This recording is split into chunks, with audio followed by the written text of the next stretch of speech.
You walk into a room, nobody said a word, but you already know something's wrong.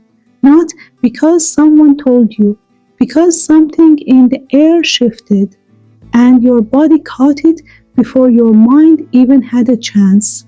The smile that doesn't reach the eyes, the pause that hangs 1 second too long, the tone that changed when you walked in. Most people miss that, you don't. And somewhere along the way, that got labeled as a flaw. But here's what nobody really explained. What you experience isn't broken perception, it's adaptation. And it has a name that actually fits. Traumatic intelligence, not the kind that shows up on tests, not the loud confidence people praise. This is quieter. It shows up as pattern recognition, emotional precision, the ability to read what isn't being said. And this isn't just metaphor.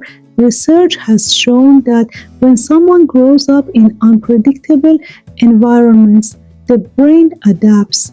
The part of the brain responsible for detecting threat becomes more sensitive. At the same time, it strengthens its connection to areas involved in attention and decision making. So the brain literally becomes better at scanning for change.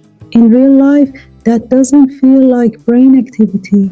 It feels like always being one step ahead of something you can't quite name.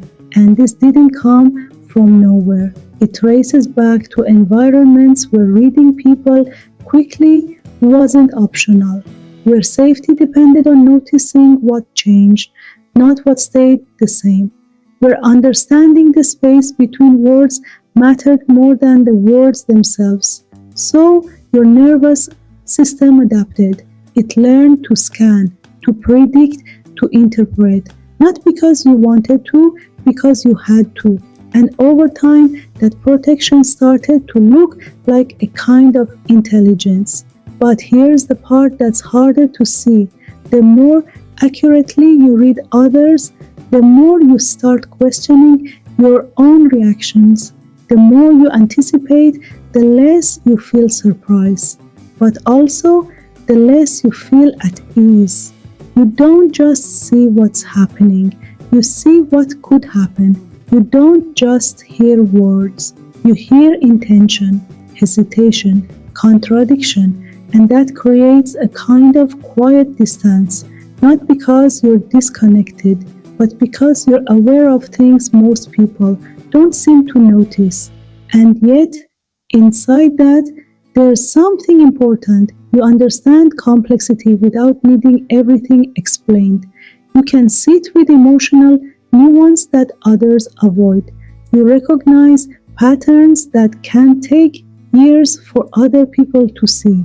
That doesn't erase the cost, but it does mean the way your mind works isn't random. And here's the part that actually changes things.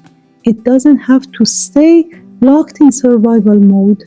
Once you see it clearly, once you understand that your brain adapted to keep you safe, something shifts. You start to notice the difference between what's happening now and what your system expects based on before. You begin to see when your awareness is helping you and when it's going too far, and slowly that tension between perception and prediction starts to soften. You're not broken for noticing more. You're not wrong for feeling deeply or picking up on what others miss. Your experience makes sense when you understand where it came from.